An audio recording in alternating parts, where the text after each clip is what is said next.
Hello guys, Kangke General pala ng Team Leprechaun. Sa mga nagtatanong pala kung paano ba talaga gawin yung AIM Global, syempre para sa akin, kailangan bigyan mo ng oras. Kailangan hatawin mo siya, yung kumbaga, hindi yung kung kailan ka lang komportable. Kasi kailangan, para magka-resulta ka dito, kailangan umalis ka sa comfort zone mo. So, ano ba yung gagawin para umalis sa comfort zone? Kailangan mag-step up ka, aralin mo yung negosyo, tapos mas maganda kung magsasama ka agad ng mga taong desidido rin gawin yung business kasi mas dadali yung yung pagtulak mo sa malaking bato na nakaharang sa mga dreams mo pagka may kasama ka. Tsaka kasi yung iba masyado nagmamadali.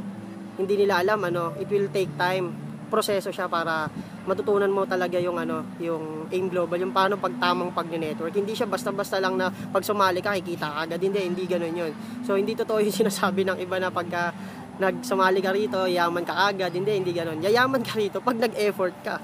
So kailangan bigay mo yung todo mo. Kumbaga sa madaling sabi, parang pag nag-girlfriend ka at nag-boyfriend ka, bibigyan mo sila ng oras para hindi kayo magkahiwalay. Kasi parang ganito, pag sa AIM Global di mo binigyan ng oras, natamarin ka, may inip ka, tapos makikipag-break ka. Parang ganun din, magko-quit ka din. Pero kung gusto mo talagang mahalin ka ng AIM Global, kailangan bigyan mo siya ng oras.